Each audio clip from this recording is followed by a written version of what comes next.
Hello, everyone, and welcome to Denver by Night.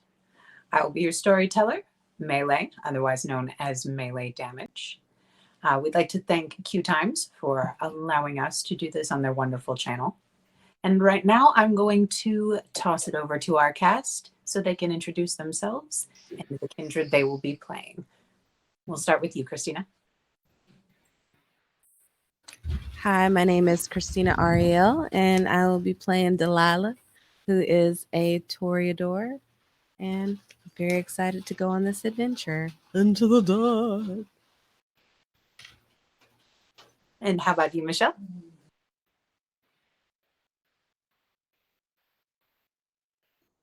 I couldn't figure out how to unmute myself. My name is Michelle. Thanks for having me. I'm so excited to play. I'll be playing Ebus, who is a Tremere. Bonnie. Hi, everyone. My name is Bonnie Gordon. I will be playing Agnes, who's a gangrel. And last but not least, Shane. Hi, I'm Shane Easton. I'm going to be playing Jax Tuesday, your Malkavian for the evening. Excellent. And now we'll begin our story. As the four of you open your eyes, you are hit by a blinding white light. It's so bright, you can't even remember back to when you were alive seeing something so bright. And as you wince to try and get the bearings of your surroundings, you notice that you're standing alone in a white room where there seems to be no walls, no doors, no ceiling or floors. And in the distance, a shadowy figure, an apparition of some sort. Nothing else can be seen.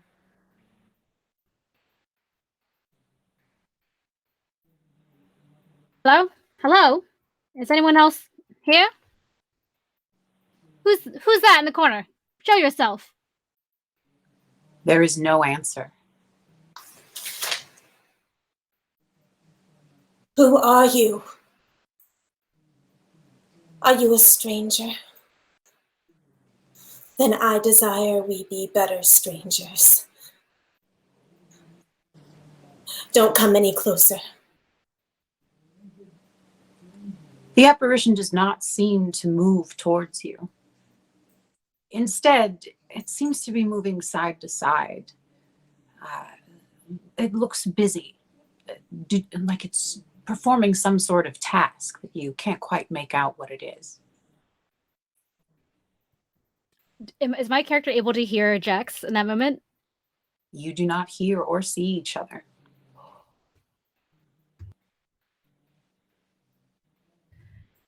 I walk over to the apparition and I just kind of start to poke it with my foot a little. Hey, you, I'm talking to you, buddy. And so you kick towards the base of the apparition? Yep. It turns, and as it spins, you see almost a profile. You get that this is probably humanoid in some sort.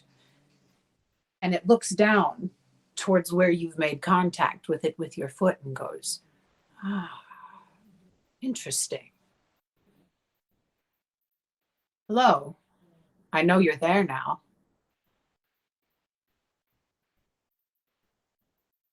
Can you not see or hear me, buddy? I kick twice. Doot, doot. It looks back down at where you have made contact with your foot and goes, and takes a step back and continues to turn around and continue about its ways. It looks as though it's pulling levers or pressing buttons of some sort, but there's nothing around it. There's no structure, no table. Occasionally you see it move its hand as if it's writing something down, which you, as a librarian, of course, notice almost instantaneously. You know that look, that intent, need for knowledge. I have figured out that this thing cannot see me or hear me, only feel me. So I kind of go over and I want to peek at this person's notes. There's nothing there. Mm. You see nothing but the apparition. Oh, I see. So we're all in separate rooms, seeing this exact same apparition, but interacting with it in different ways. It's possible. You cannot see or hear each other. The only thing Okay. that's visible to you at the moment is the apparition. Okay. This is new. All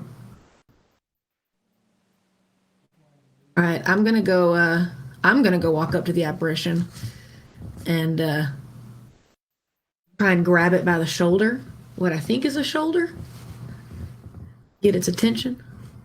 As you do reach to grab its shoulder, you notice it look down at its foot, where it looks as though it's just been kicked.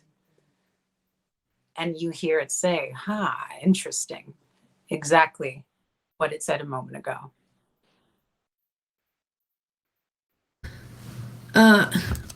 Excuse me, Mr.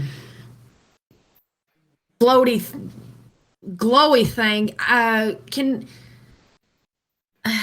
do I get out of this hellhole? Where the hell am I? Hello?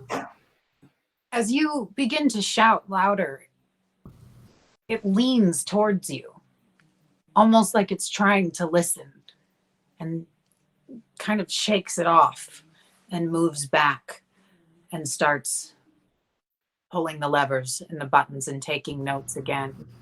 And all of you feel an excruciating pain. The light gets intensely bright again for a moment. You take 1 superficial damage.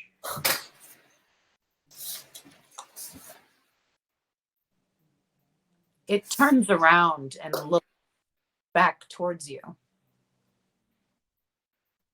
and moves closer about a foot or so, taking a step to the left, then a step to the right. Charlie, do you see what I see? You see a young circus fellow appear beside you, Jax.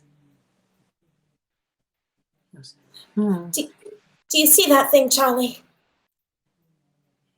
Yeah, it's a bit much. You want me to go check it out for you? Well, I do, but I don't want anything to happen to you. You're my best friend. This place I'm in, it's like a dream I've been in before, but the creature before us can only be fit for a place like hell. However, I think we should check it out. And I try to use Scry the Soul. You use Scry the Soul on the apparition? Mm-hmm. Please roll Scry the Soul for me. I believe it is Resolve in Aspects. I could be wrong on that, though. Intelligence and Aspects, I believe. Very much. All right. You see Charlie walk over to the apparition and look at him very, very closely. It seems like Charlie gets almost right in his face and the apparition does not react at all. It's almost as if Charlie's unnoticed. Well, I got 4 successes. 4 successes. And what is it that you would like to know? You get 4 of the answers written in the book. Oh, shoot. What is this creature feeling? It's very inquisitive.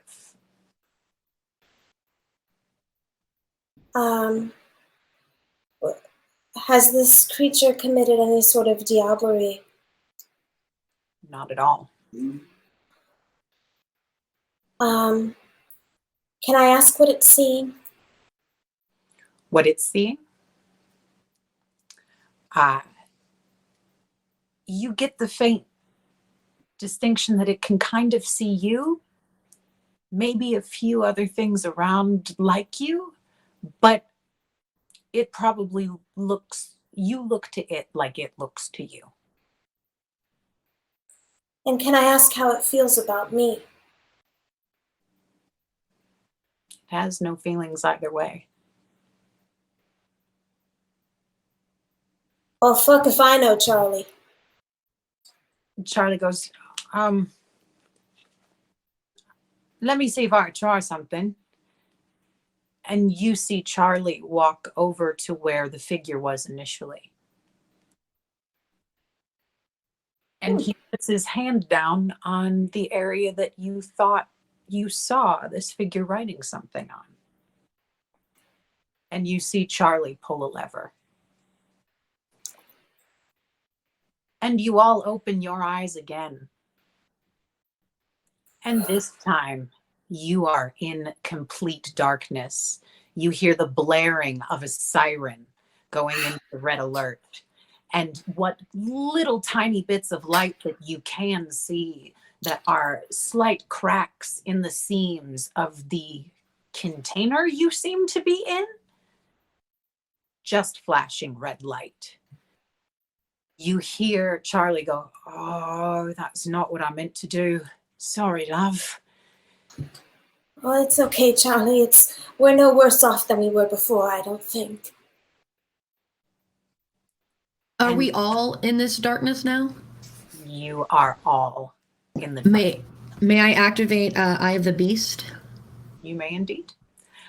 When you turn on your supernatural eyes to see in the darkness, you see that you're in some kind of metal container. There's something that seems to have your head in like a separate compartment from your body, but it's very dark in here. There's a little bit of light coming up from the crack where your neck is. But this is metal. What in the actual hell? As you move your arms around, you realize that they themselves are trapped inside something. It almost feels like a liquid of some sort. The bottom half of your body feels like it's floating or swimming. And you get an overwhelming dread. It's depression, anxiety. It's just the worst feeling in the world that you feel as you are trapped in this cage and moving around in this liquid.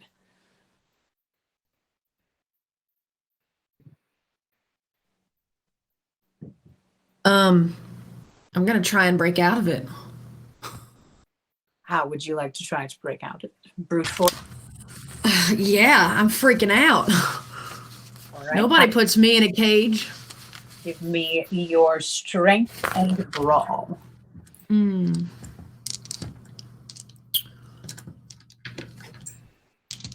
All right. Before, yep.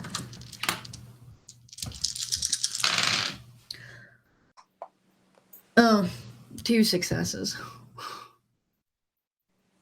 You ball up your fist and try as hard as you can, but when it comes down to it, maybe the fluid is slowing you down. Maybe it's just the sinking feeling in your gut, but something is holding you back. Perhaps the glass itself is just super thick. You all hear a thud ring out from the side of the room as someone is trying to, what you would assume be get out of something similar to yourself. You hear splashing and thudding. Everyone except Bonnie, that is, of course, who is the one making the noise.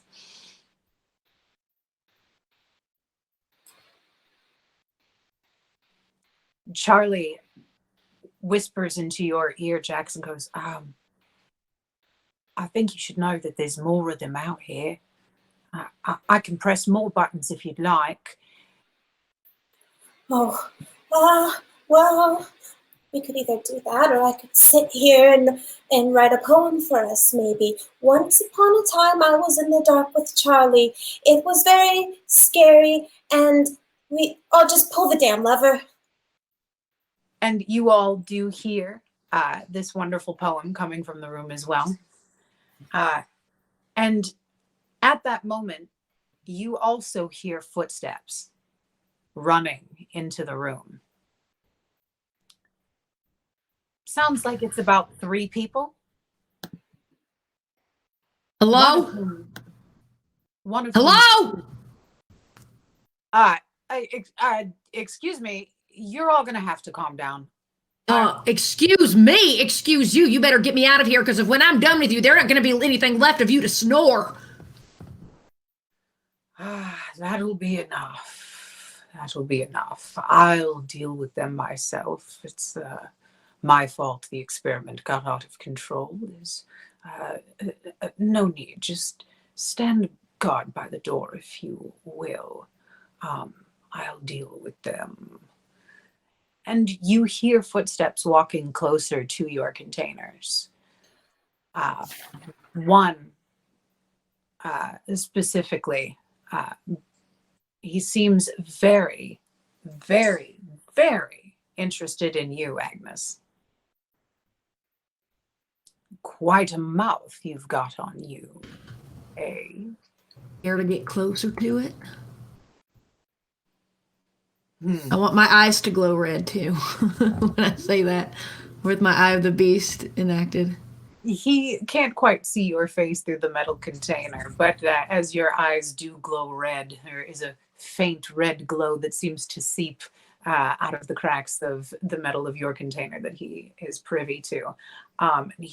He walks over to the table and pulls another lever, and the red lights and sirens shut off. He goes, "You will find that these are some of the best kindred containment units that the church has to offer. We've had some of the best scientists working on some of the newest technologies just to keep you all in place." Hey, Sugar, I don't know quite what you're talking about, but you should just chill and tell us why we're here and why you got to put us in a cage. It's not my bag, baby. It's not my bag.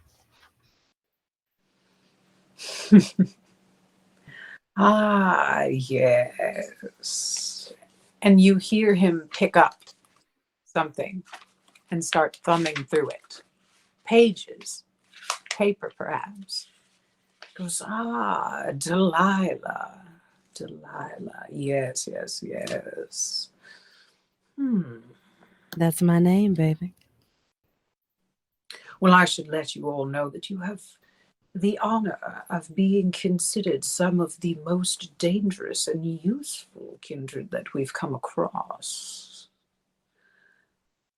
But that being said, you should also know that your means to escape is a very low percentile chance of working.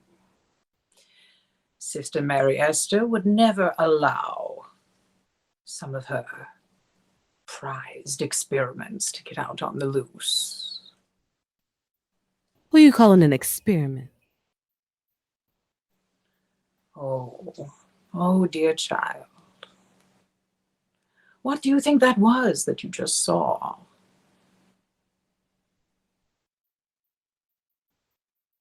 To be quite honest, I wasn't paying attention. I was just vibing.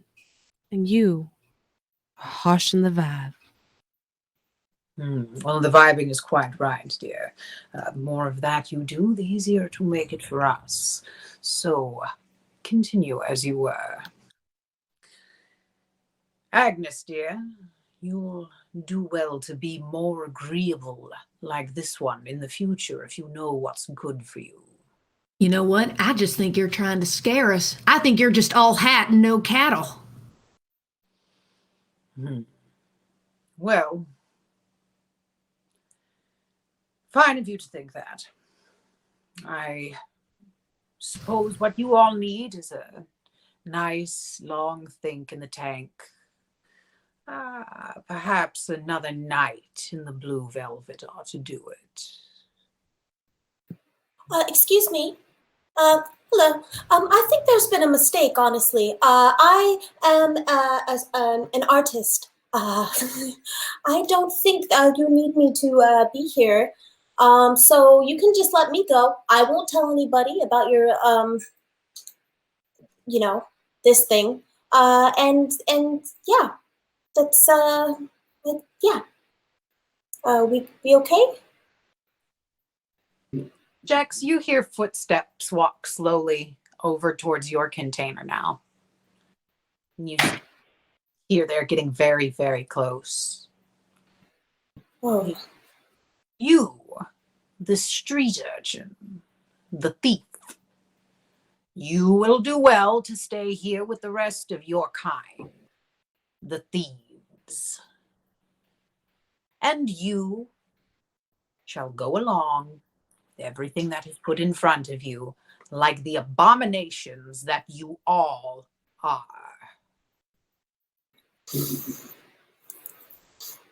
Very well. Charlie leans into your ear and goes, I really don't like this guy, not one bit. You want me to try lop his head off? I can lop his head off right here, right now. Just let me have a go at him. Let's give it a moment. Charlie, these things are all about timing, aren't they? He goes, I suppose you're right. All right, okay. All right, I'll trust you on this one. Now, I'll be leaving. And I would warn you to not try anything clever. This is a very high-ranking facility. There are guards stationed at every corner.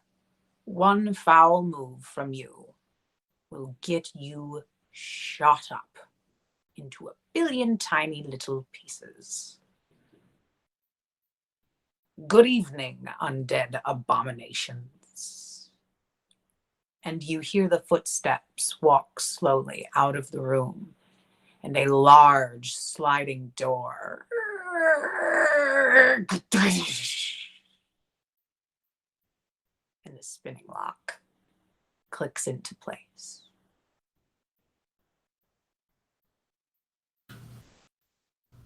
Hello? How many more of you are there in here? I'm counting 4 so far, I think. Four of us, I believe. 4. So I gather we're part of some sort of vampire roundup. Gonna probably use this all for research and destroy us or something to that extent. It sounded a little excessive. I mean, I don't even consider myself to be that dangerous, honestly. They were making it sound like we were pretty bad. I don't know about you three, but, well. Hold up. Delilah? I heard them say your name. Delilah, is that you? It's Agnes from that seminar. Oh, hey, baby. How you been? I've been better. Right now I'm feeling about as shitty as a cat in a room full of rockers, but we gotta get out of here, ladies. This is not, nobody puts me in a cage. How have you been?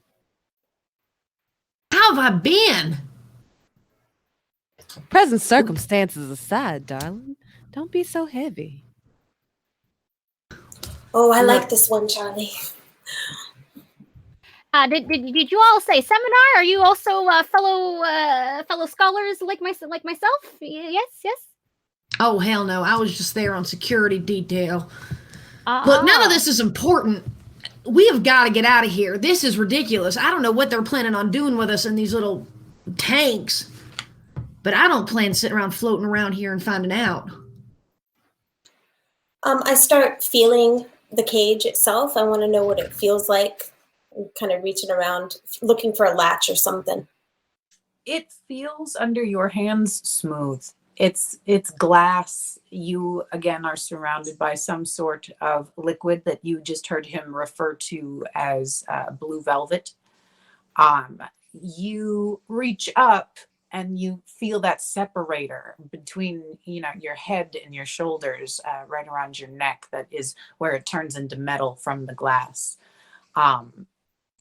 You don't feel a latch, but you hear Charlie go, I could take another crack at something over there on the panel if you want. I know last time it didn't work out, but maybe without the pressure and that guy staring over my shoulder, I might be able to have a better look at what's doing what, I say to the ladies, I think I might have found something, a button or something, a lever maybe, something like that to that effect.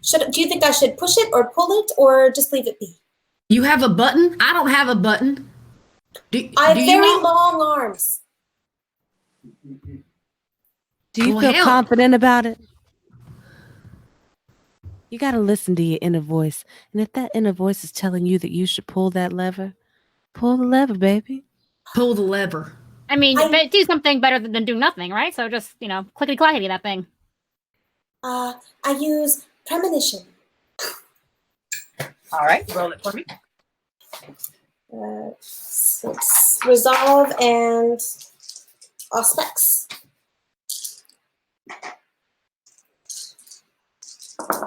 As you are trying to reach in to the Malkavian network for a little bit of guidance, Charlie does meander closer over towards the console.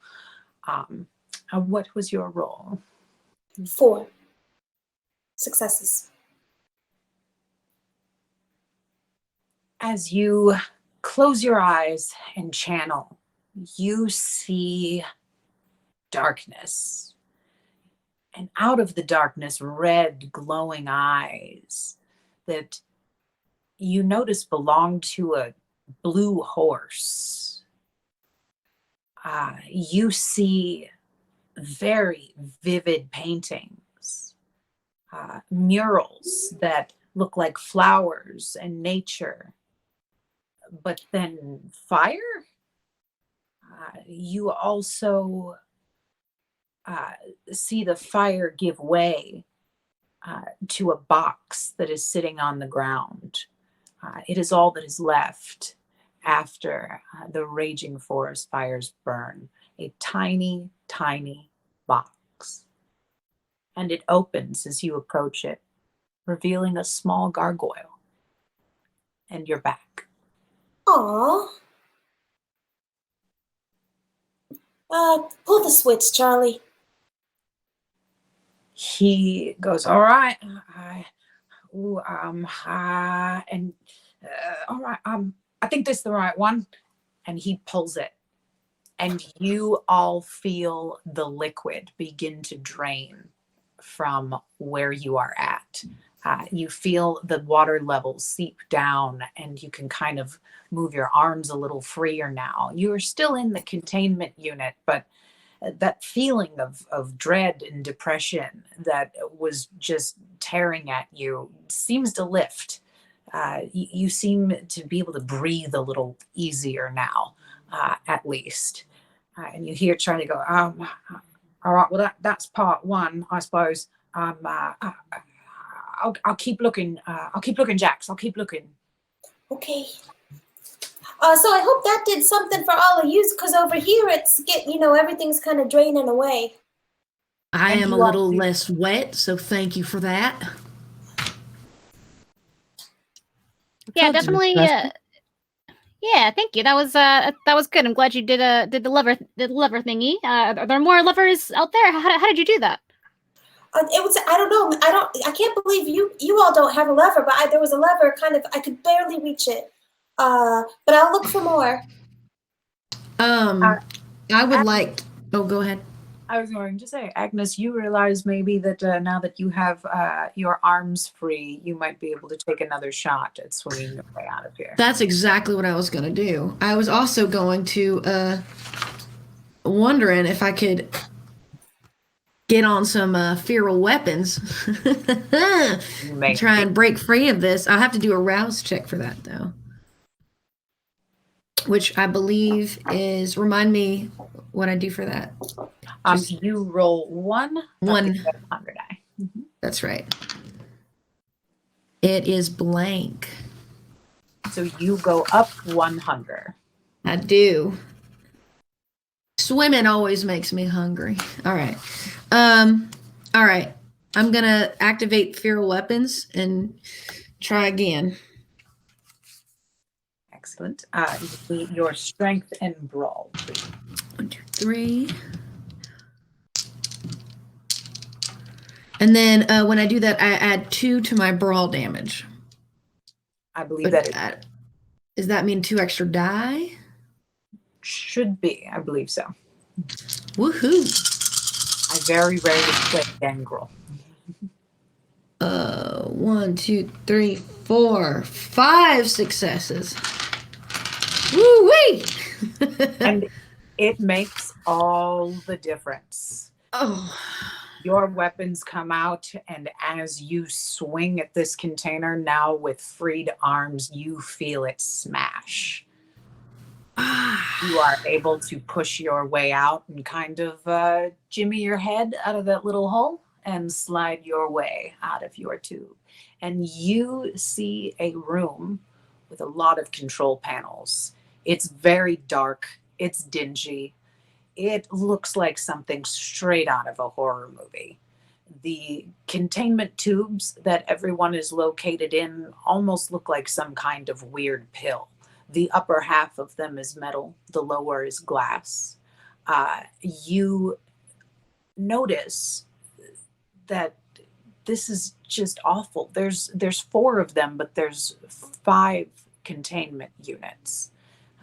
The last one seems to be empty.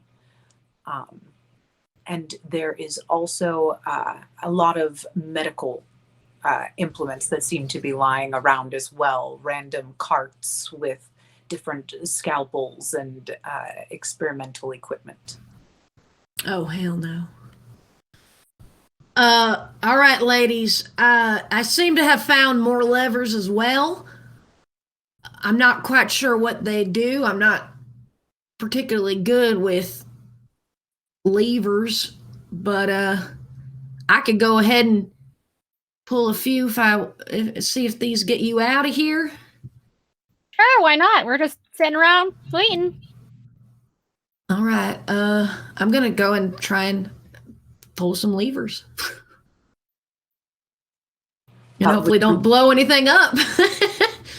Give me a intelligence and technology roll, please. Oh, shit. All right. Okay. 1 success. Oof. Yeah, the first button that you pull, just nothing happens, but you notice that there's bright flashing lights in the room that you're in. Now, they're not red. It seems like some kind of floodlight protocol, but it's nobody's loose. You know what? Screw this. I'm just going to pull them all. Get ready. I'm just going to go for it. You know. All right, ladies, grab your petticoats and pistols. And I'm just going to start pulling anything I can just to try and get them out of there. Hopefully I don't. As you pull the levers, some of the lights start doing very odd things. You're not even sure what any of it means. There is a release hatch that you hear release, and you see several doors on the side of the rooms slide open. Oh, shit. Okay. They're very, very dark. You can't quite tell if there's anything in them or not just yet. And eventually, after a couple of tricky maneuverings and pulling things and pushing them back and realizing that's not what you wanted, you are able to find a lever that does, in fact, open the containment units. And you all see it opens from the center. You hear the hydraulics move, and it kind of comes open like a telescope towards the top. You are able to, at this point, twist off and lift up. to get yourselves out. Thank you, baby. Well, that was certainly unpleasant. I'm glad you switched all the levers. That was useful. Great. Now we gotta get out of this room, I guess. Yeah, I might have. I mean, I don't want to assume, but I'm assuming that they know. Oh, I That think we're that's a out. pretty good guess. Yeah. Yeah, the lights probably, didn't help. Maybe And we at should this go. point, you do see the lights are flashing an array of different colors, from white to red to yellow. They seem to be going in forms of patterns of Morse code. There's a lot going on, but you all do see the room that I previously described, and it is not good. I think I set off all the alerts at once. We should probably skedaddle. That sounds like a good idea to me. Anyone looking for a way out, please give me a wits and awareness or wits and investigation, whichever is highest. I'm assuming we're all looking. uh,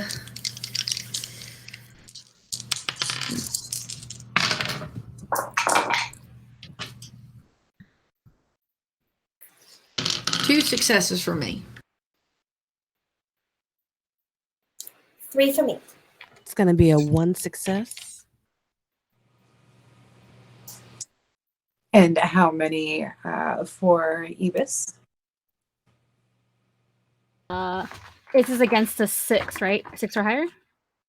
This is just however many successes you get. This is not a ritual roll, so you don't really have a number to beat. Sorry, it's my first time playing. So what's a success? What number does it have to be? Just not a 0 or not a gosh. 1. A 6 or higher on the dice. Yes. Cool. 1, 2. I have 2 successes. Successes.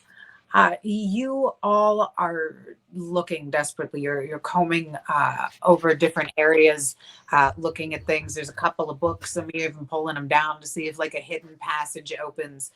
This place looks pretty airtight. Agnes, you are able to remember that, hey, there's a couple of rooms that open. There's some doors off on the side. And Jax, Charlie seems to be looking towards one in particular and kind of points that direction, which of course only you can see. Oh, I don't know. I'm thinking maybe we go this way. What do y'all think? I'm assuming I still have Eye of the Beast activated. Do I see down the corridor how dark it is? Like what's down there?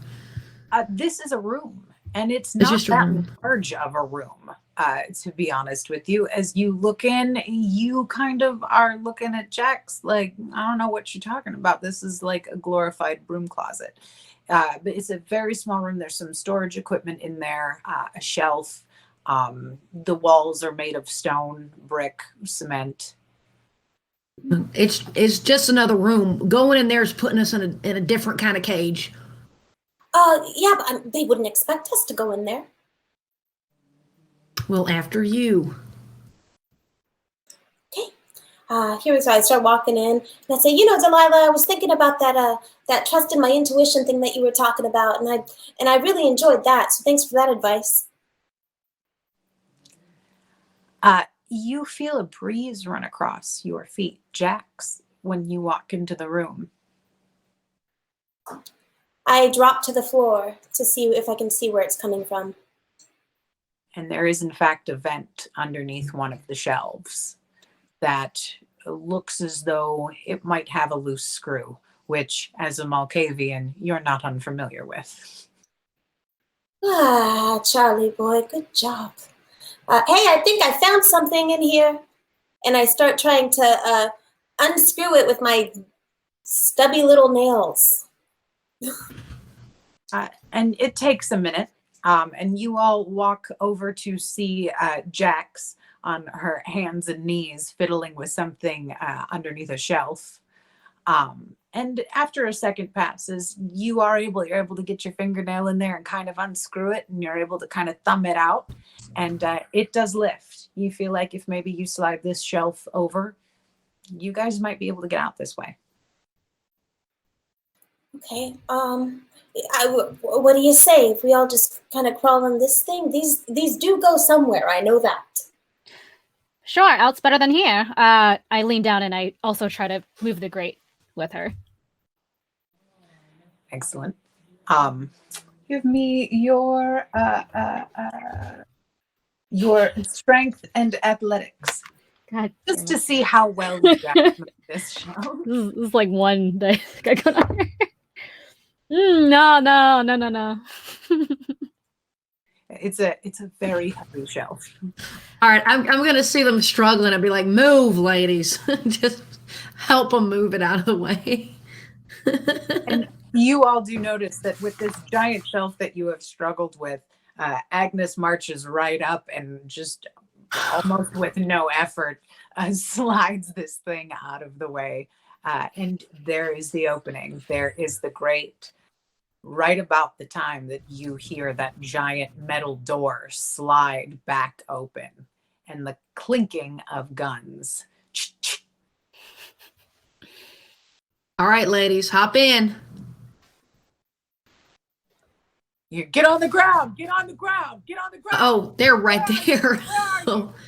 I just dive into the vent, if possible.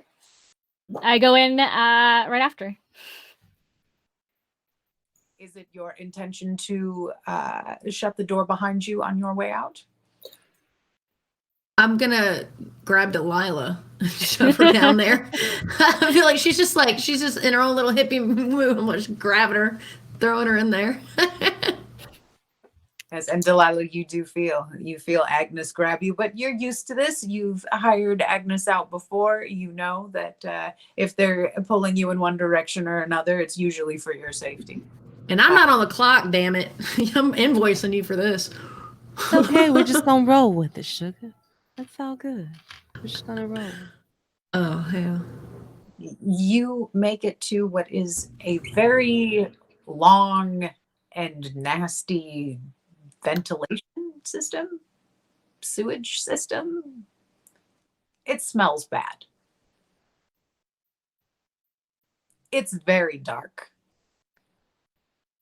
It seems to have a different amount of pipes, tubes, vents, all leading in different directions. It is a veritable maze.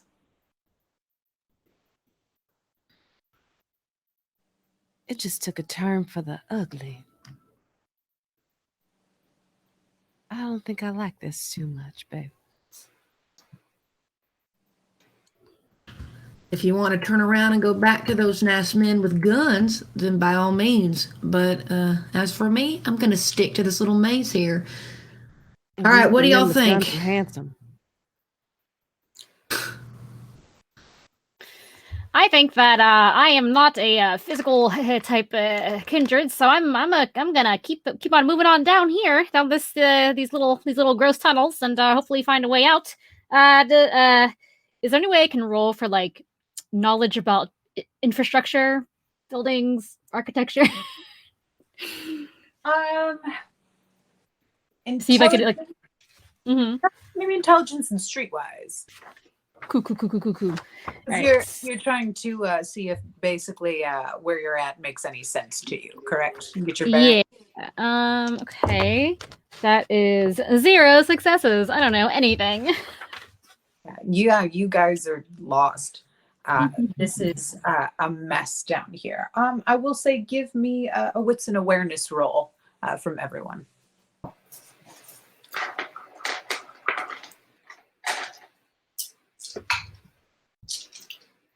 1, 2.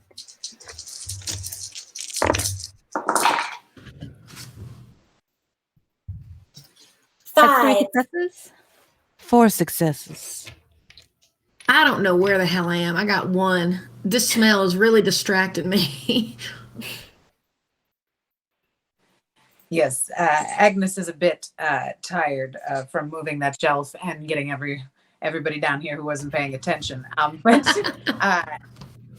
let's see. Jax, you got 5. Yeah.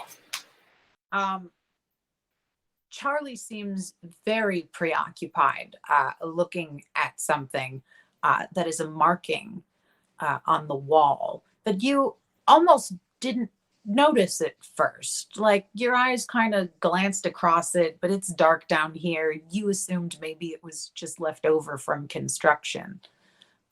But as you get closer to it, it looks like maybe there's something more to it. Like it's maybe a compass or signaling a direction. Maybe it's something left behind to symbolize something, because he's very, very intently looking at it. Can I tell which direction it's pointing to? What you see in front of you is a cross section. And you see 2 dots on the northeast side, one right after the other, leading in one way, but it looks to be going diagonal. Okay, so I'm gonna gesture towards the northeast tunnel and say, I can't believe none of you have ever spent time in a sewer before.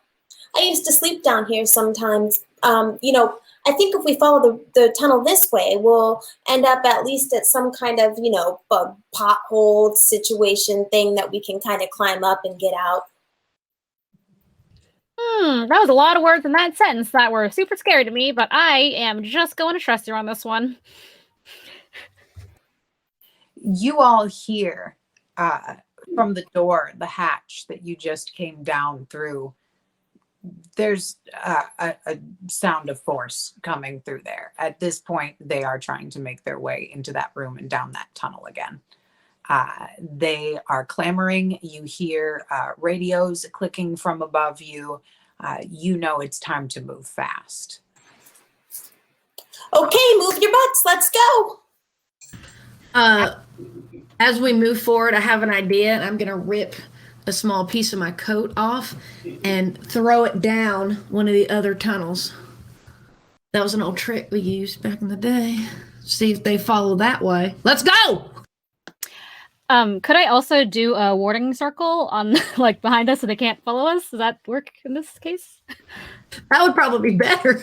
It takes 5 minutes though, so I don't know if I have time. I would say that right where you're standing, probably not. But if it is your intention to get further down one path or another and kind of, in hopes to throw them off the trail and then put one behind you for protection, you do in fact have time. You make it up the northwest tunnel, probably a good maybe half a mile, and the sound seems to be vanishing away. The things that you hear are just odd drips, noises, the splashing of your own feet. But you finally reached a point where you don't really hear any sirens, any kind of guns or stomping. It is an odd quiet. But you feel like this could be a place that you would have a minute to set down and do a ritual circle. So I do 3 rouse checks to do a warding circle. Is that right? I believe. I will look that up. Yeah, I have it written down here. I'm just double checking. So intelligence and blood sorcery difficulty is ritual level +1, so the beat a 2. Yes. 1, 2, 3, 4. That's 5 successes. So 5 out of 5 on the first one. Good. I'll do this 3 times, right? 1, 2, 3, 4, 5. That's 3 successes on the second one out of 5. So that counts. Great. What is the ward that you are intending to cast? Oh, I'm sorry.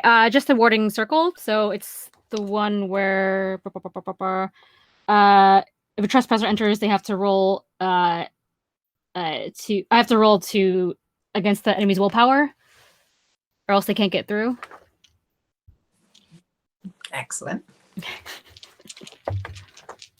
And 2, 3, 4. That's 4 successes on the last rouse check out of 5. Excellent. I will check into if that is the proper amount of rouse checks later. Okay. If it is incorrect, I apologize. I will look that up. Again, I don't play a lot of Tremere. Okay. It's something I will look up for you later. Okay. But yes, you are able to successfully cast this warding circle. And you guys do see your friend pause behind you for a moment. And what does it look like when you cast this ritual? I have to pull my sleeve way up, and I take a pen from my pocket if it's still there, and I use that as like a little penknife it has in the back, and I cut myself, rub my finger in it, and I draw a ward on the ground with gloves. So you notice as you guys look down, you have not paid much attention. You've been kind of focused on escaping. But the clothes that you are wearing are not the clothes that you remember being in. Okay. What you have on you is actually a bright orange jumpsuit. I would never wear this color, ever. Oh, it's horrible, especially for you, Delilah. You are just absolutely offended by everything that's happening with this outfit to the core of your being. And you also have a small patch that's on your chest that has a V and a 4-digit number after it. I bite my hand instead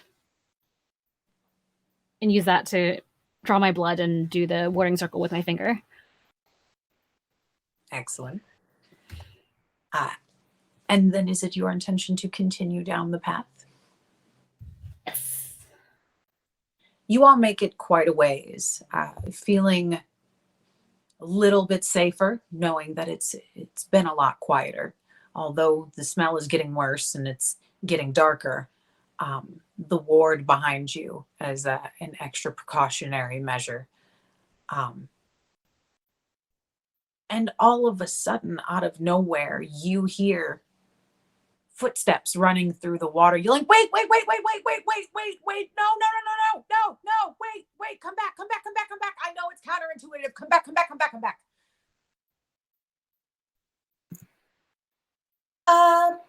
Who goes there? You see a very small, skinny young man. He's got a couple of odd tattoos here or there. And as he catches up to you, he kind of drops to his knees and goes, oh, I used to be faster. How is that possible that I used to be faster? And he looks up at you and goes, okay. He goes, so here's the thing. He goes, okay, I know that place sucks, right? Okay, I was on my way to help you all. None of this was my fault. However, that's not the right way you want to go down the tunnel. That way things are worse. Oh. What makes you think we can trust you? He goes, you can't, but just that alone is why I already like you. Look, how do you know how long they've had you? Oh, you probably don't. Have they done that weird thing to your brain? And he does get in really close and kind of poke you in the forehead. I have one important question to ask you. He goes, where are my clothes? He goes, okay. He goes, so when people come in here and they get taken, it's kind of like a jail. He's like, there's a thing up at the front where they like harbor all your belongings. And so bad news for you guys. If you had cell phones, anything like that, you probably won't want them back. They categorize them and go through them and take down all your contacts. Look, I don't care about a phone. I care about my clothes. And they took. If I'm going to be in this situation, I'm not going to look like this. And they took my box of tricks and everything. My whole life is in that box of tricks. I need it back. and she needs her box of tricks. Yes. And he goes, tricks are for kids. I hate you. That's fair. I Most hate people- you so much. He goes, okay, look, I can't offer you much right now. We can maybe try and get it. Look, I'll think of something. He goes, but first, you guys need to see this. Hold on. This is why I was coming to get you. I got these from one of the other wards. And he pulls out a very ratty backpack that is torn in several places. The flap that covers the top almost looks like it's half ripped off. And everything this man is wearing is very, very, very filthy. But it is a similar jumpsuit to yours, just in much worse condition.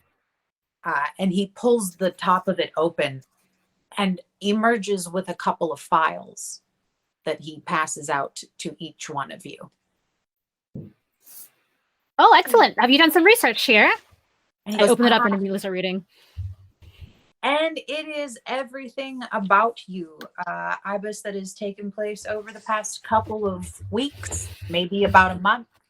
There's photos of you at your local hangout. There's photos of you at work in the library. There's even notes taken about you performing rituals.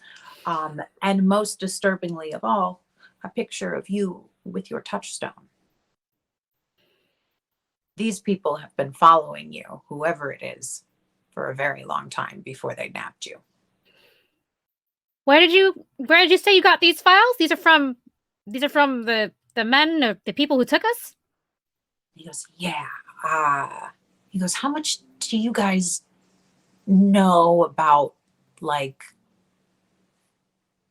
the Inquisition and, like, people that, like, have really strong faith in things and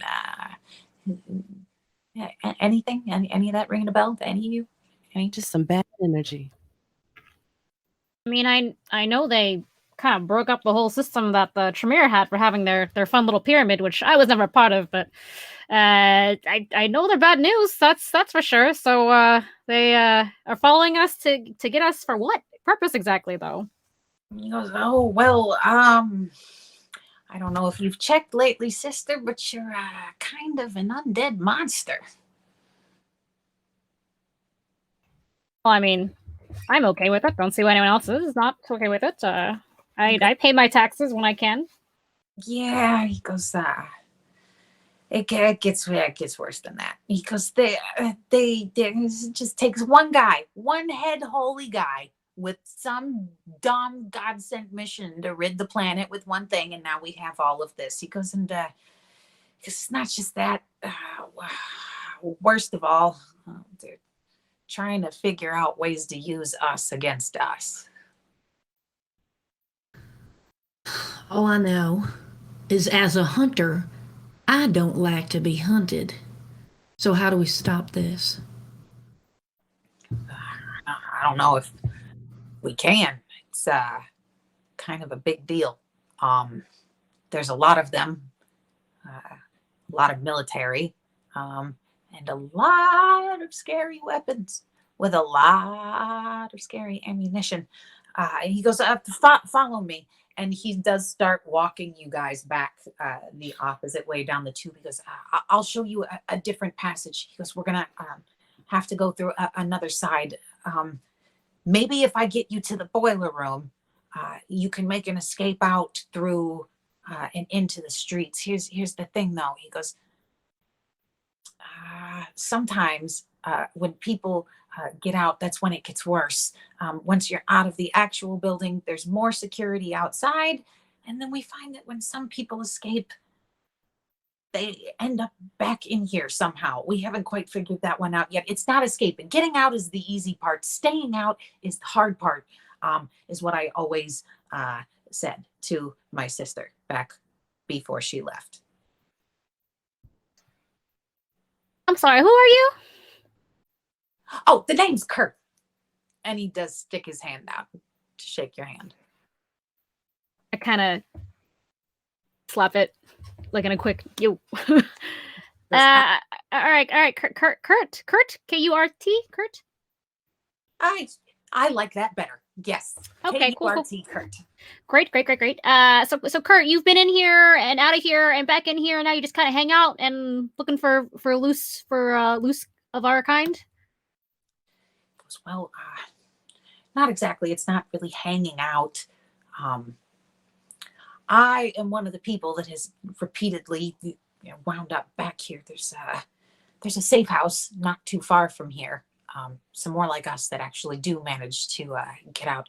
I think I've got the new location. One of the last ones was just raided. I currently haven't tried to run any further because I still have some more family in here that I'm trying to get out. I've had some specific requests that while I'm keeping an eye on them, because they're a little harder to get to just watch out for new people that come in that seem like they need help, which usually is anybody in Mary Esther's ward. Oh, what a nasty bitch. Mary Esther was the ward that we were in? No, you were in one right outside. Had you been in Mary Esther's ward, whew, that would have been There was something worse than that? It's she comes across very sweet, very pious, very innocent, very, holier than thou. But she is an abomination in and of herself. She goes around and throws that word around like that's what we are. But she has done some terrible, terrible things. Because see what they do is they research what we are. They get inside our heads. They do things, and then they know things, and then they use the things they know to hurt us, and others, and sometimes innocent people who are just snooping around. Well, I think we should try to go to this safe house. I don't know about all of you, but that sounds like the plan to me. It's all right. Just stick with me. Again, we got to go back the other way, though. These complexes all kind of link together. This is a sewer system that you're in right now, but you're in the lower docket of it. If you continue down through here, it'll just go on for miles. You'll be walking down that straight way for maybe another good 30, 40 miles before you really see anything. And it ends at a military base. So no matter which way you cut it, that's not the right way. You know how I said to go with your gut and to trust it? Yeah? I don't think I trust you, Kurt. He goes, oh, well, that's fair. You don't have to. But I'm just trying to help. You can roll a wits and insight on him if you would like to see if you're picking up any suspicious vibes.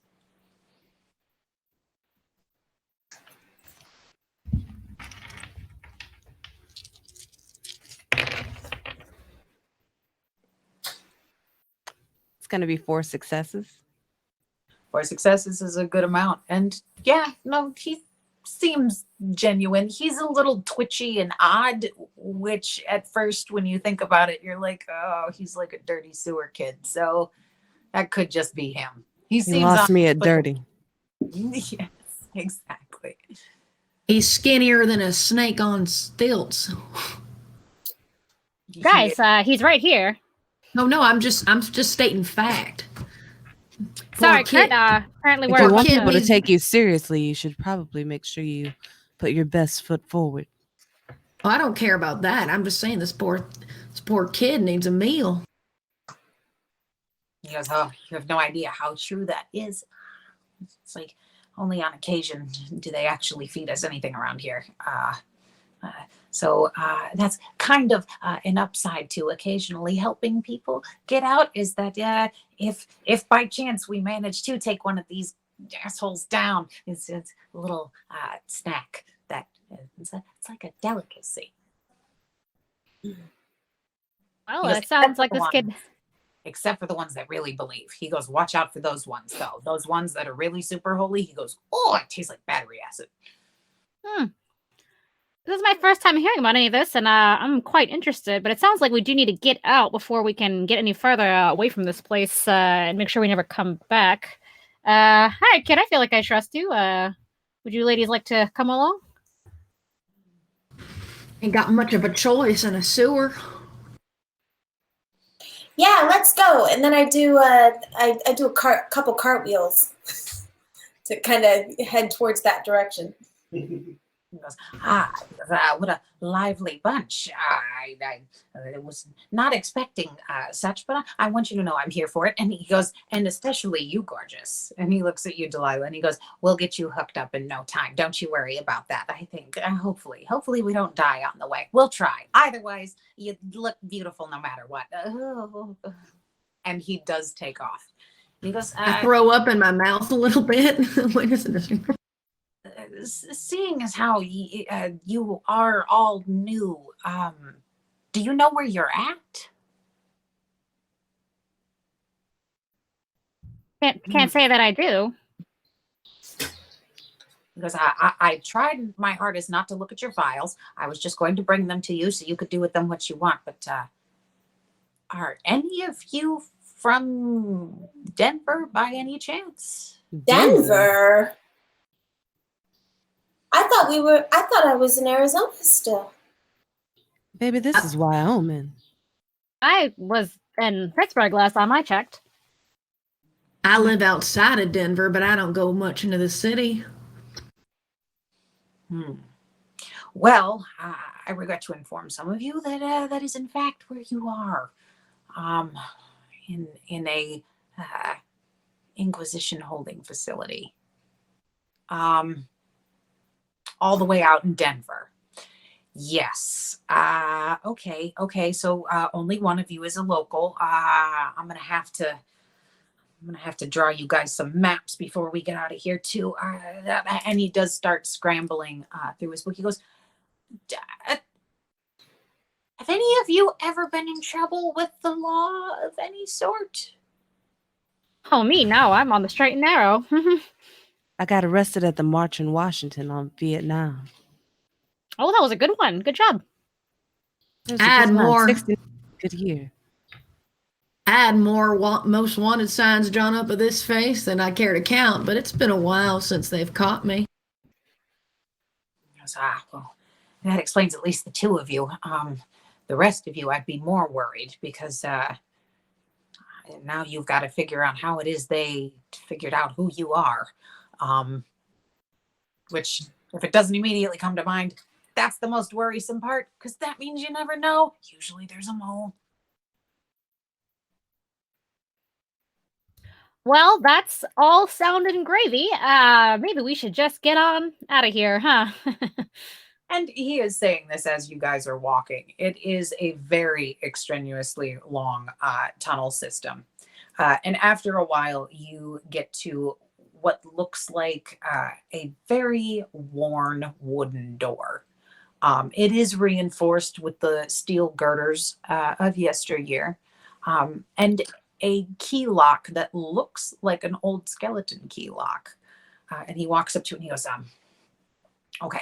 He goes, this leads back into the facility through another area.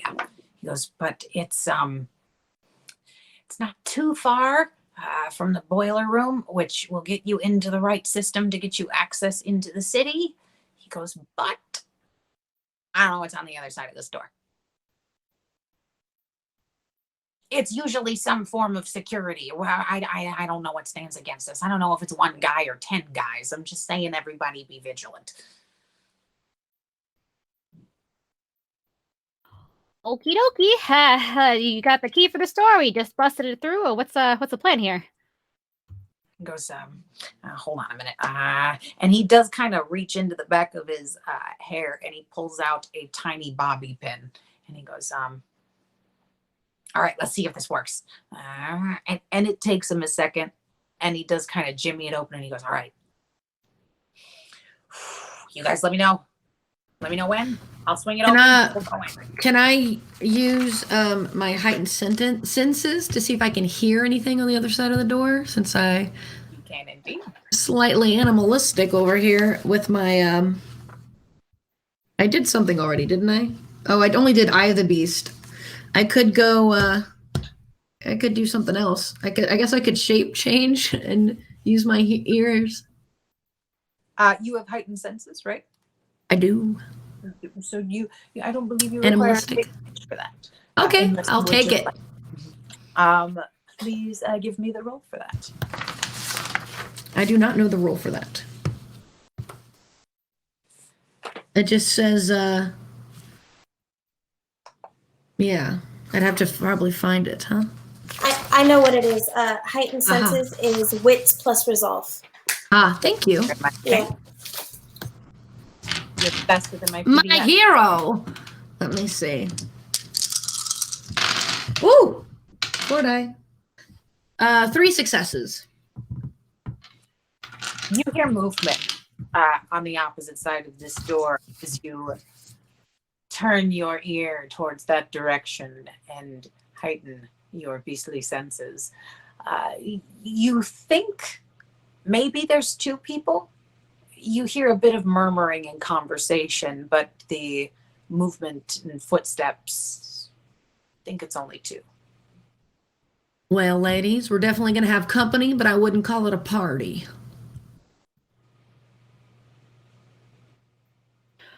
Hey, well, you seem real strong, so I'm really gonna hope y'all can take care of this. I mean, I'm the brains of the operation usually.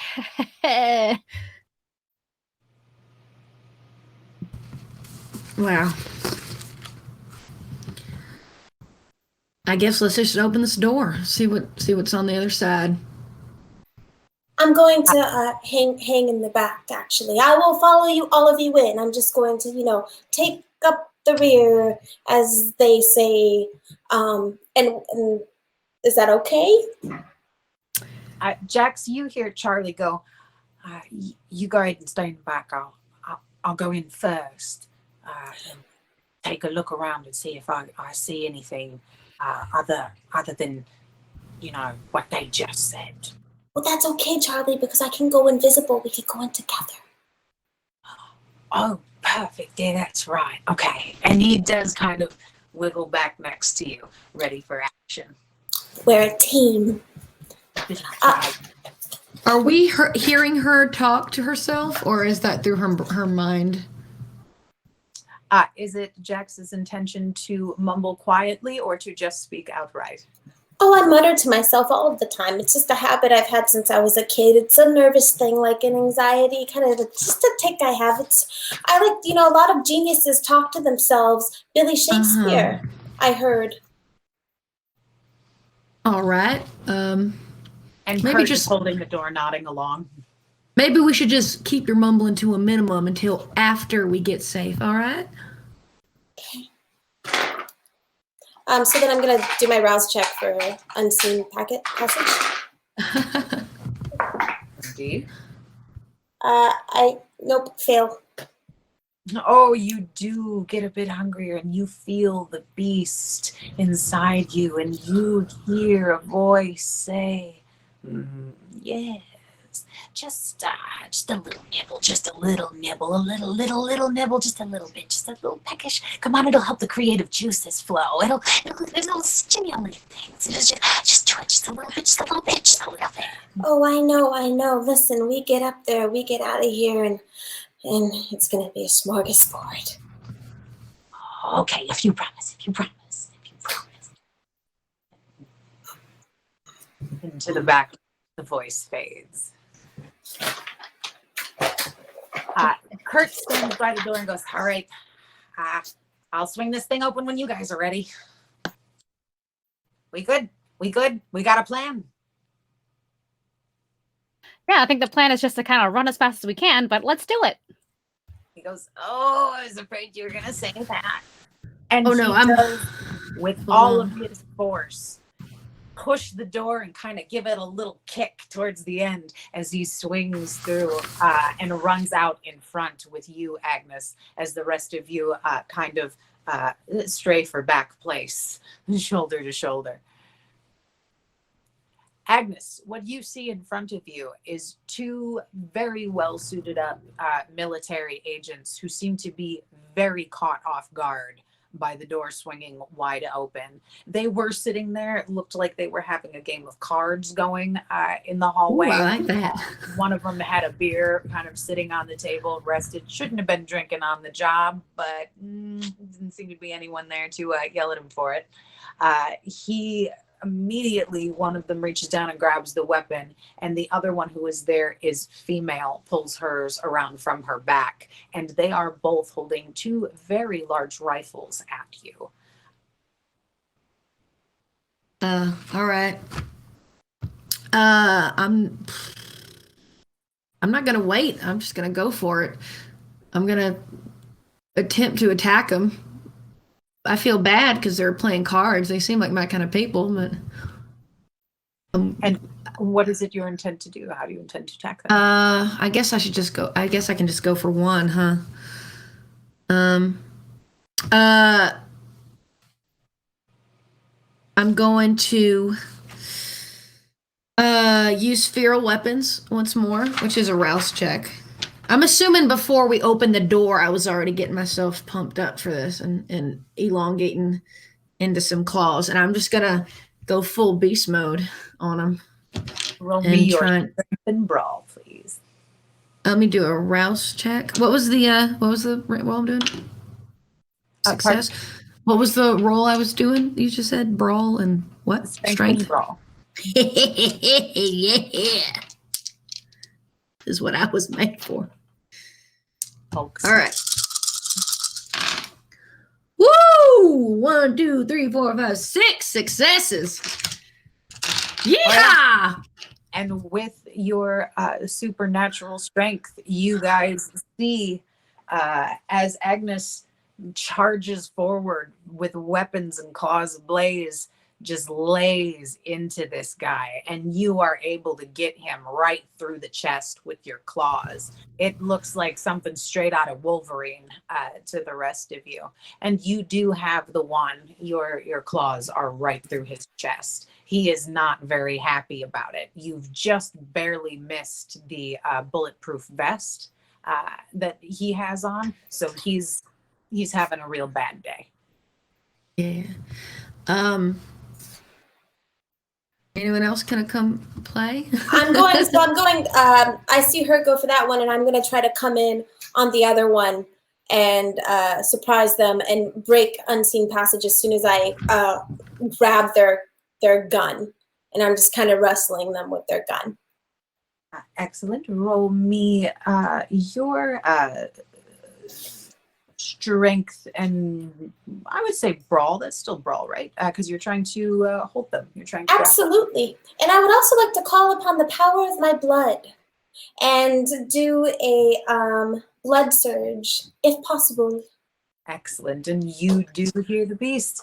A little bit, just a little bit, just a little bit. Just yes. Do that. That's the thing. We'll get him this time.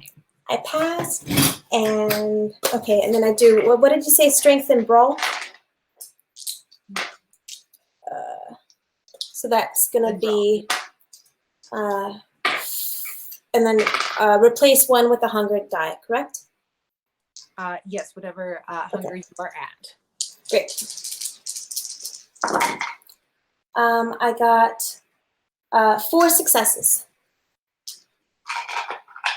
4 successes. You are able to grab them. It's a little rough, but you come up behind them and you have them as they are taking aim. You're able to kind of hold them still with their gun. The one that Agnes has already dropped his gun when she has picked him up. And what are Delilah and Ebis doing? I'm gonna just kind of like that thing where you're not running, but you're walking like super fast, and to just try to go past where they are. But on the way, like kind of just like lightly kick the guy's gun away from him. I'm like, oh, thanks everyone. What a great job we're all doing here. Wow, teamwork. And I kind of just try to scoot all the way down the hall. Excellent. And what is Delilah doing? Delilah is curled up in a ball in the corner at the moment. And I'm trying to engage with all of you and everything that's going on, but it's just disgusting. Everything about this is just disgusting. And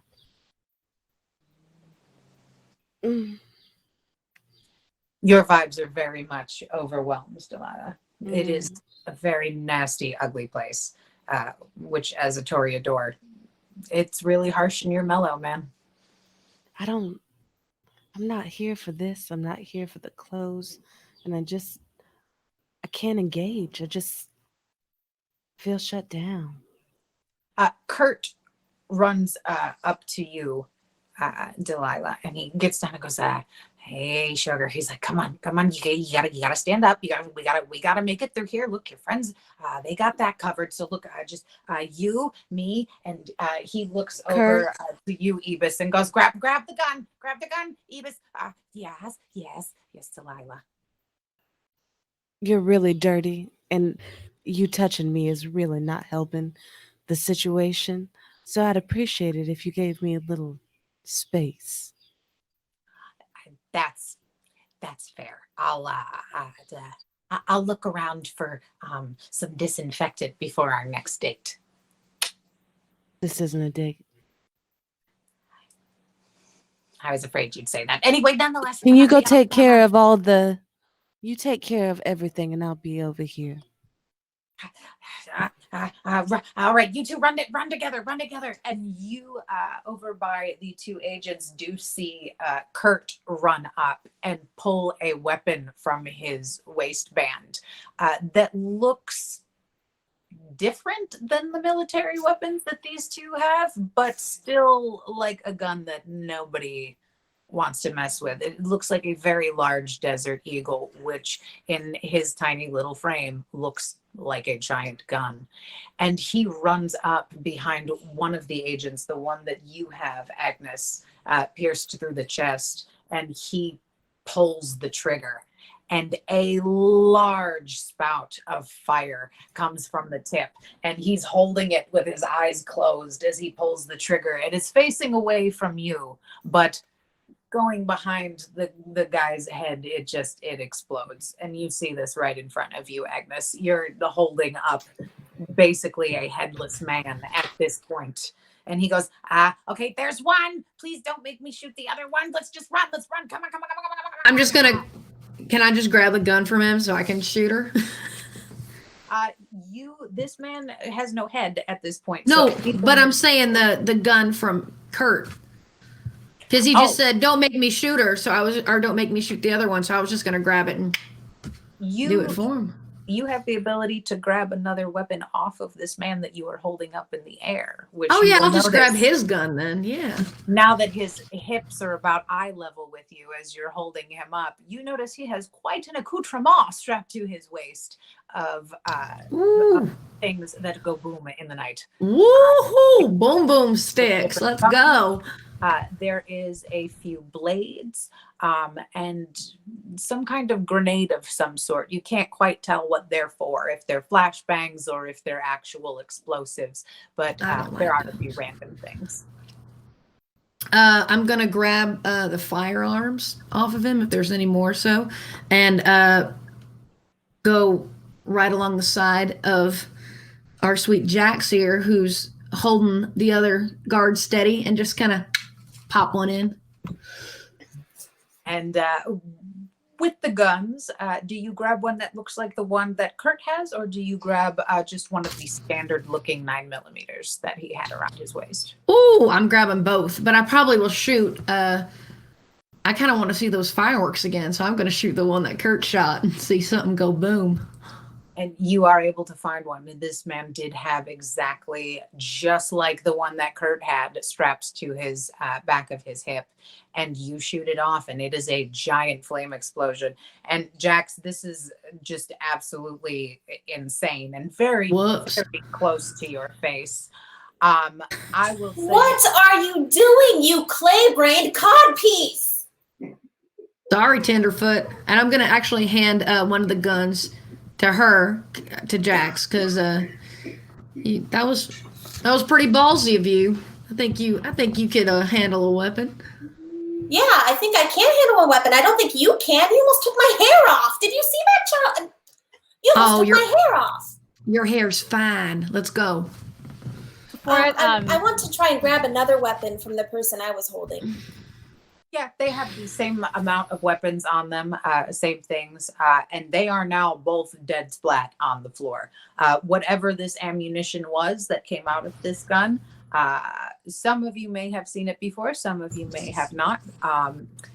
It's really frightening. That is definitely some ammunition that nobody wants to mess with. The flame of it was giant, and when it went off, you could all feel a little bit shaken to the core just as you saw that flame. As a kindred, you know that fire is not your thing. It is not anything that you want to be around, you want to look at, or you want to see.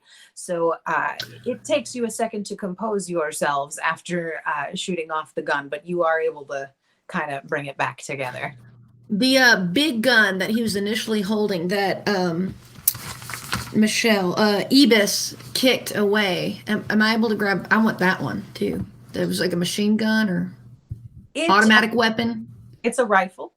Rifle? I want that one. Right up your alley, yes. And it is laying on the floor where you saw Ibis kick it over to. And Kurt kind of stands there looking mildly disgusted and covered in slightly even more blood and filth than he was before. There's a stench now in the air that just the sewer that Kurt smells like, and just also flambe human, and it's not fun. And he goes, "Oh, guys, okay, so I was afraid that was going to happen. The thing is now again they've seen this on the camera, so we have to keep moving fast. Gather up everything you can off of them. Take the vests, whatever you got to do. I'd leave them here in their underpants for all I care. But we got to get out of here, guys. We got to get out of here." Ibis rolls back from her corner and goes, "Oh, well, I guess if we're doing some pickings here, I'd like that bulletproof vest. It looks really nice." So I kind of take off the woman and kind of slide it on.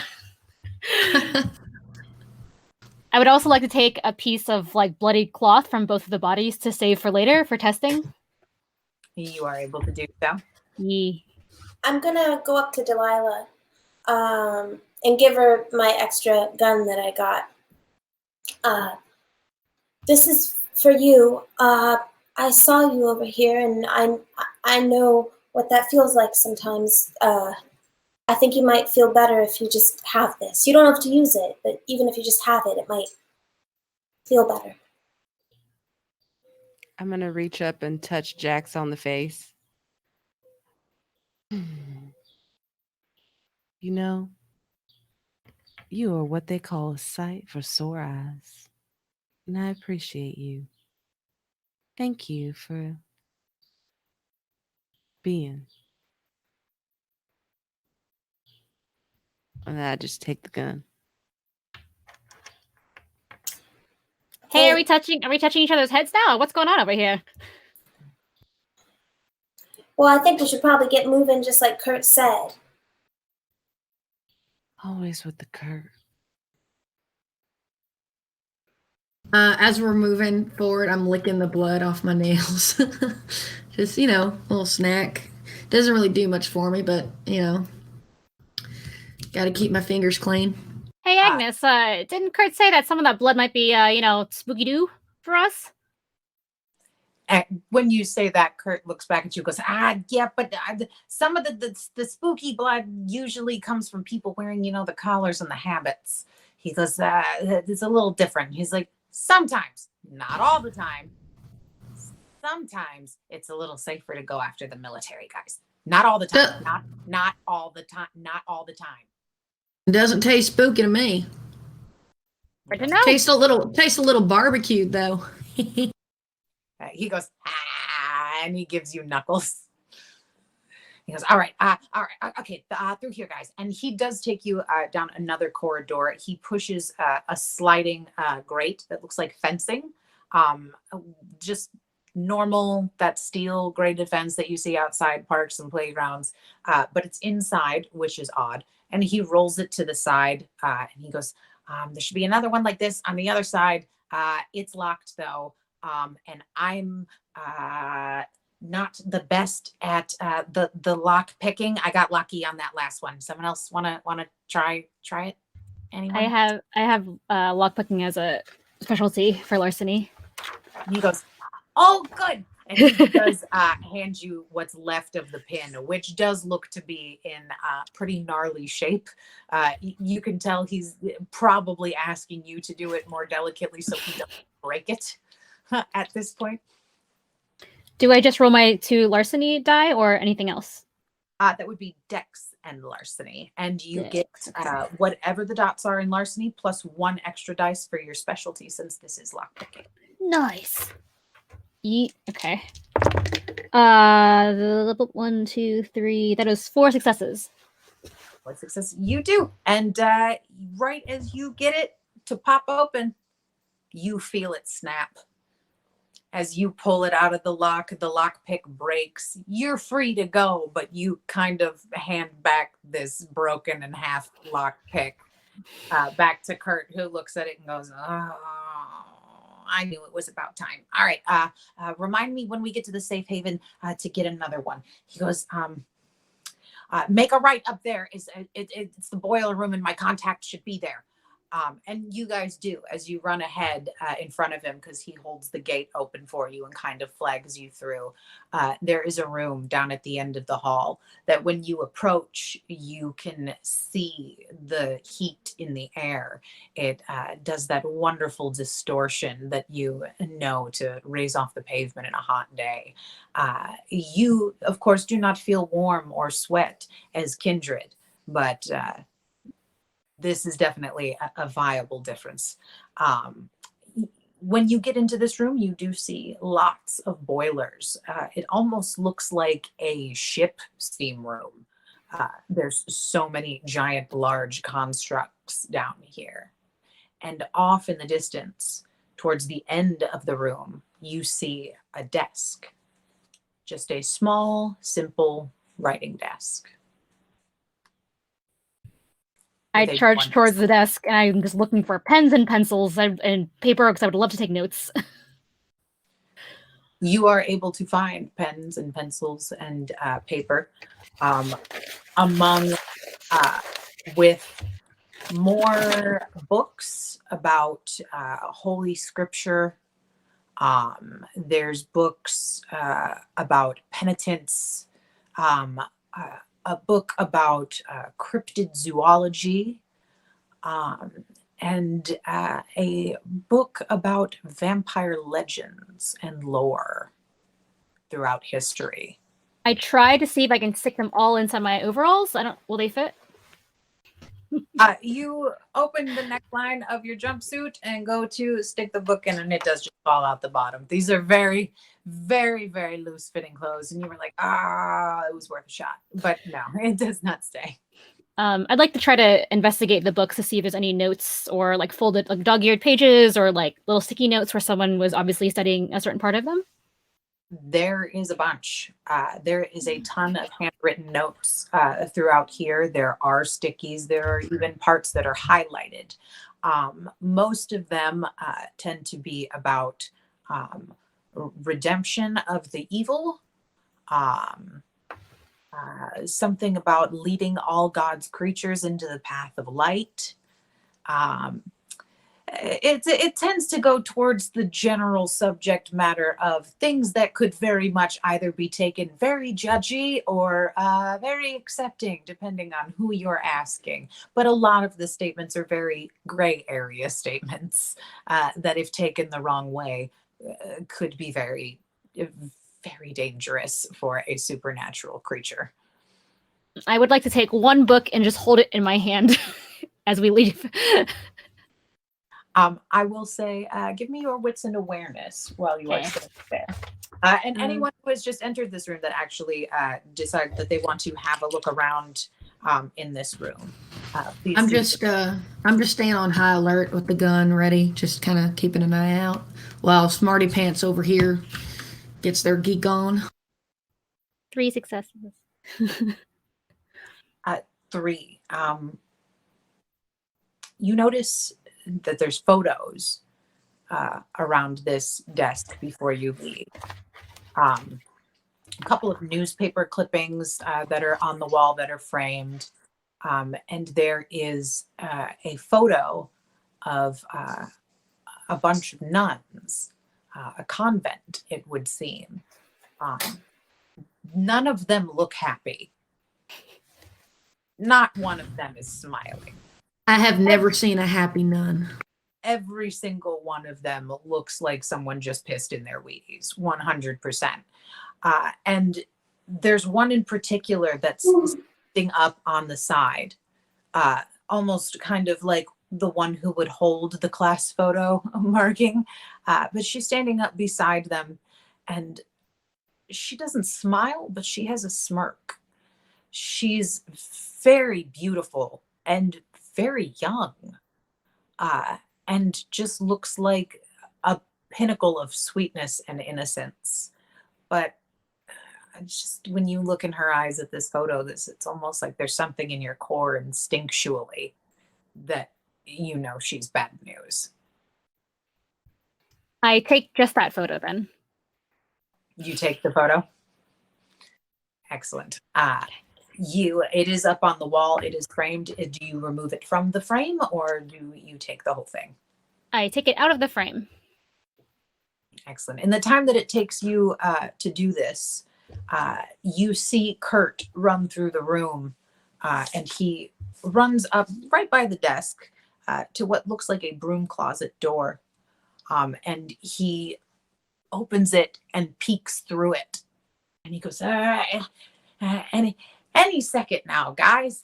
And as he's standing there, the door wings open and actually hits him and knocks him to the floor. And you see a woman also wearing a jumpsuit, just like you, carrying a very large rifle, like one that you just stole from one of the agents.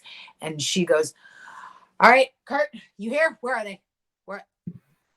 Oh. And she reaches down and takes his hand and grabs him up and goes, "Sorry. Hey guys. I'm Heather." Nice to meet you. I'm Agnes. Friends call me Aggie. That means everyone calls me Agnes. Hello, Heather. I'm Jax Tuesday. Nice to meet you. Oh, excellent to make your acquaintance. Guys, how's everyone feeling? Are you okay? Do you have everything that you need right now that we need to get out the front door? You have weapons. You have what you need to fight. What does Heather look like? Heather is a taller girl. She is built more, essentially kind of like Donna in that 70s show. She's a very tall, broad, lumberjacky type girl. But she is wearing a jumpsuit just like yours. She's got shoulder length brown hair. And she carries herself with some massive resting bitch face. From what you can see of her physique, the little bits of her arms that kind of stick out from under the suit, she lifts. I'd follow you anywhere, darling. She goes, nice. She goes, "Look, you look familiar. You a motivational speaker?" Yes, I am. Have you been to one of my seminars? Delilah. She goes, yes, I have. She goes, I tried back in the day to kind of make a better life for myself. I was a bartender for a while, did a little too much. Ooh. She goes, and then I didn't need to worry about that anymore because and she points to the fangs. And she goes, it. She goes, now if I stop drinking, it's a problem for everyone. She goes, so, look, guys, follow me. Is there anyone else in here that you're with that we need to get out? Anyone that we need to know about? Who were you with when you got captured? Do any of you remember being taken? Do we? Roll me your composure and resolve.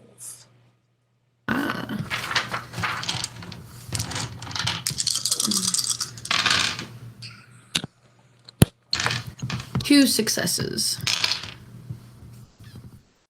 Agnes, you have no idea. You're like, I was in the woods, was making dinner, and then I was here.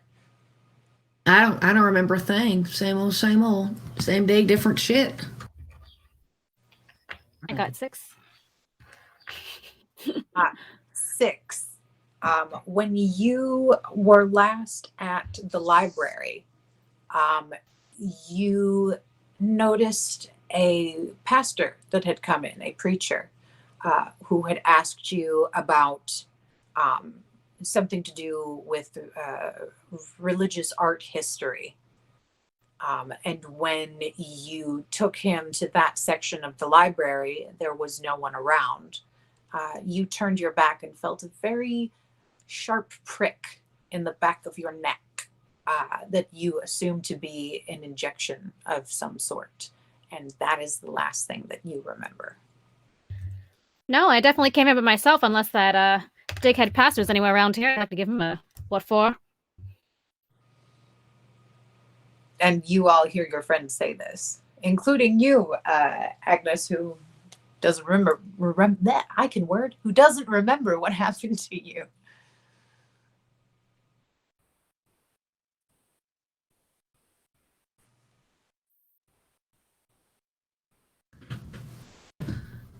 Well, we can all just sit around and reminisce on our lack of memories or lack thereof of mine, but I'd like to get out of here if it's all right with all of y'all, please. And there goes, yeah.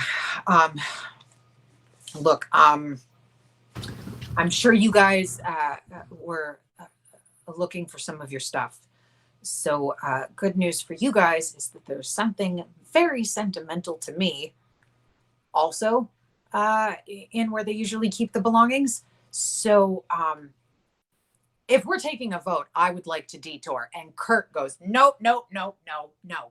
Heather, we don't do that. We don't deviate from the plan. We get them out. We find the new people. We get the ones that are most in danger out of here. And she goes, Kurt, no.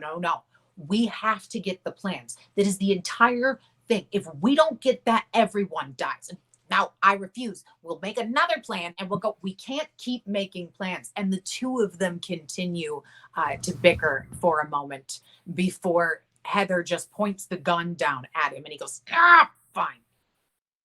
She goes, we are going to get the briefcase. He goes, fuck. All right, everyone. He looks back at you. Listen to Heather. She is very wise and has gotten us out of a lot of tight situations. And really, chances are, if she says that we need this thing, we probably need this thing. So, I don't know. Any of you guys have that that special site or anything that could give us any kind of insight as to where it is, where they're keeping it, where it might be, just anything that'll help?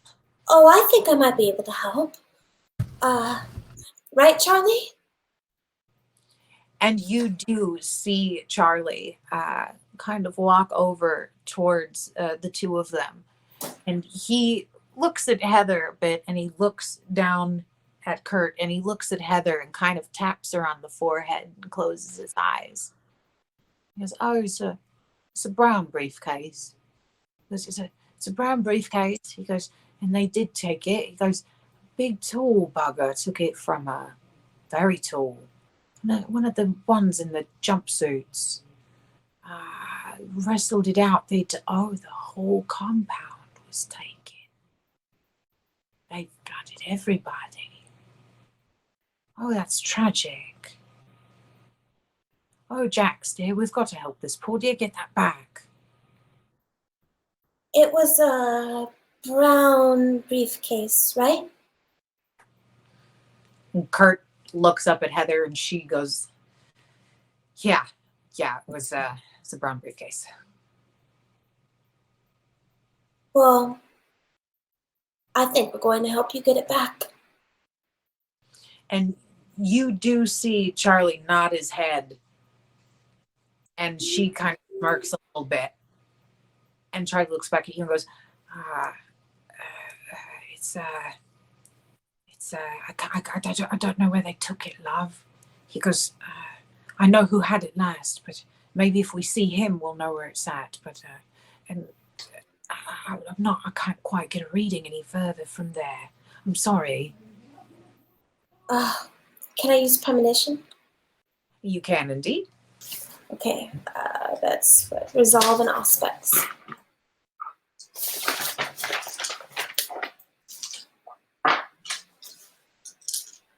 And I use one hunger die because I'm at one hunger, correct? Correct.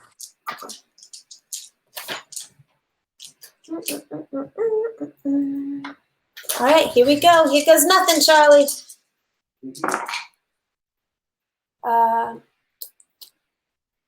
4 successes, but also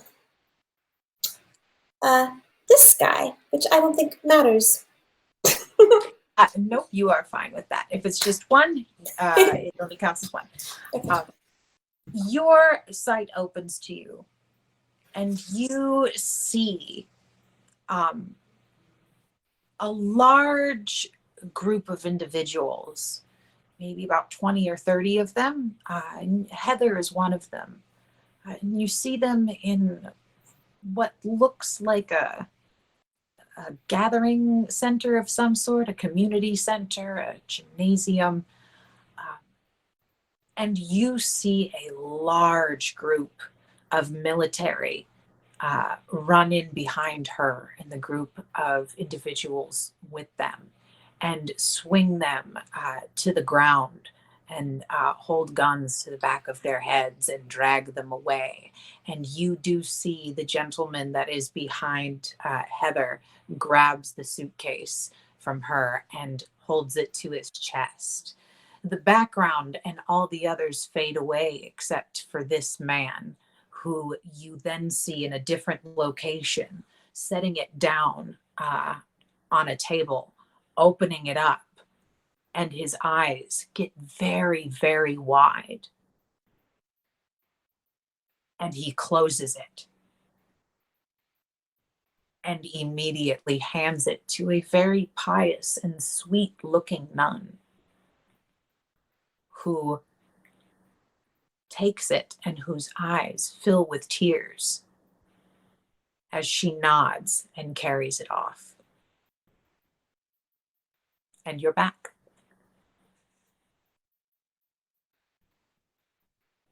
What was that photograph that you were looking at, Ibis? A bunch of nuns and a real creepy one too. You want to take a gander? Yes, Hand it over. please. Do I see her in the photo? It is indeed the same nun standing off on the side in that photo, who's slightly smirking to herself. Very young, very beautiful, very sweet and innocent looking, but with a chill in her eyes. You see this right here, this one. She's the one who has it. When you show that to Heather, you see her eyes get very big for a moment. And Kurt just goes, oh, fuck. And you see Heather go, okay, fine. We'll get them out of here first, Kurt. And then we have to come back for it. He goes, look, I understand. Coming back here more than anyone ever. All right. I got things I got to get here too. Let's get them to safety. And she goes, okay, fine. And they do turn around, and Heather leads you back into this corridor that she walked through. It is another vent that she just came up in, much like the one that you all escaped through in the last room when you got out to the sewerways. These sewers are a little different. When you jump down into them, they are definitely more street level versus industrial. There is a bit of a sploosh under your feet as you land, and you're about knee high in God knows what as you make your way down a long, twisting maze of tunnels, eventually until you see a little bit of light coming from the end of one. And Heather looks back at you and goes, "That's the floodlight." She goes, "We wait here for a second." And she knocks on the inside of the tunnel twice, and you hear a bit of an echo. And the light flashes on and off 2 times. And she goes, "Okay, we're in the clear." And you see them run forward. You are greeted by 2 more individuals who are wearing normal clothes. You have exited to what looks like a street somewhere. You are out in the open, and the fresh air of the night hits you in the face.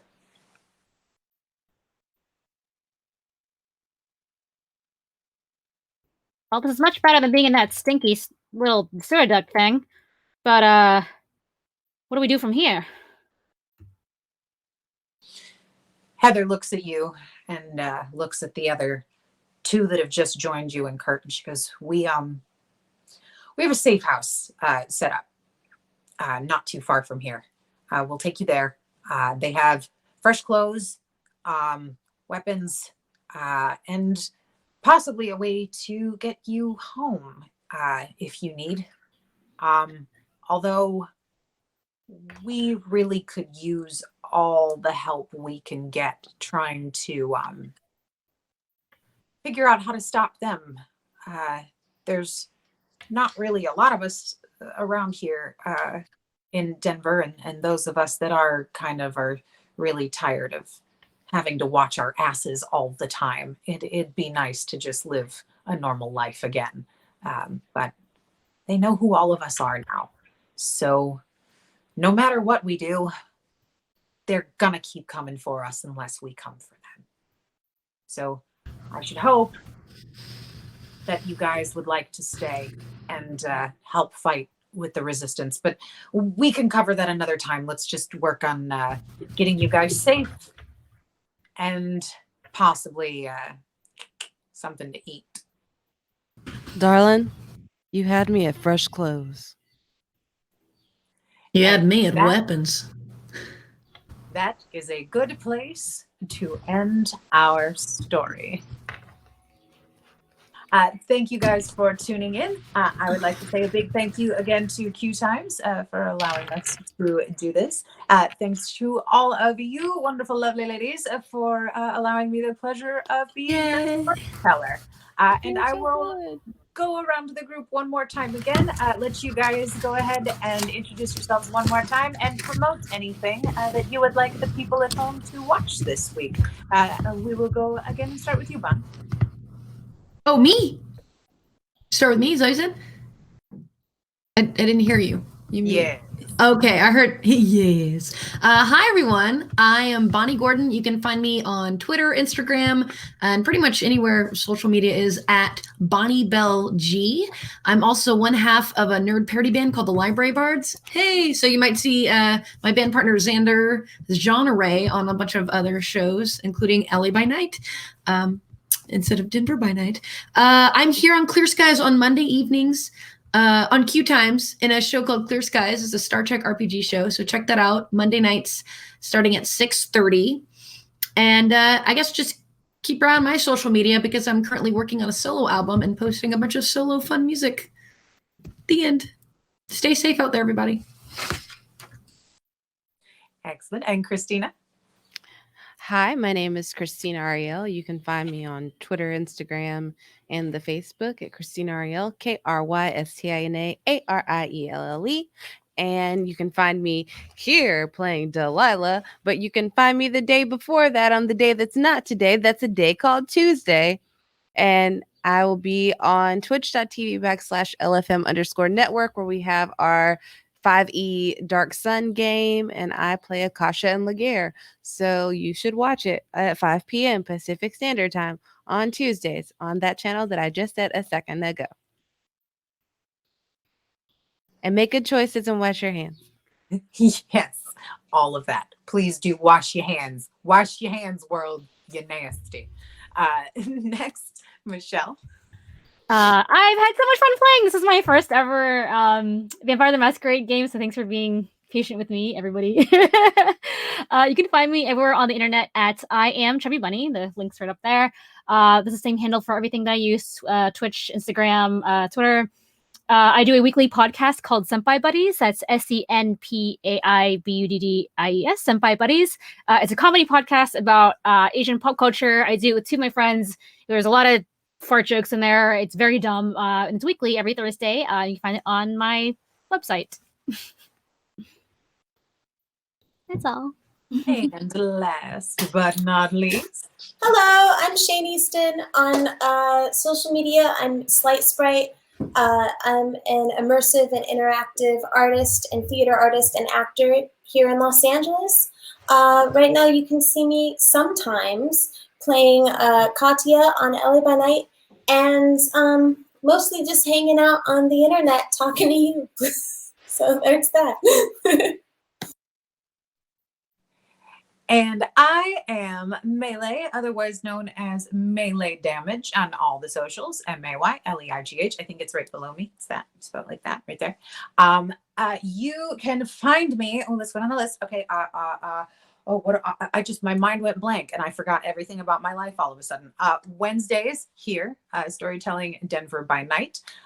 Thursdays, you can catch me on a little show called A Darkened Wish with Dungeon Master and story creator B. Dave Walters, after the comic book that he and Tess Fowler made.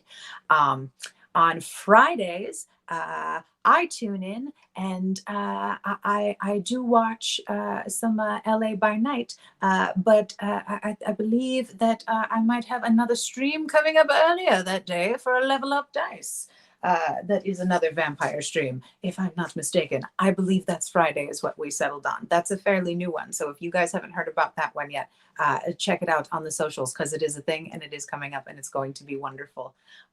And on Sunday, right here on Q Times, we do Long Beach by Night, which is another vampire chronicle told also by B. Dave Walters. And this Sunday, I believe, is Miss Lula Castile's epilogue. So it will be my epilogue. So you can turn in to see my wonderful face do wonderful Malkavian things. And I'd like to thank you guys all again for tuning in. Please be sure to check us out next Wednesday. Same bat time, same bat channel.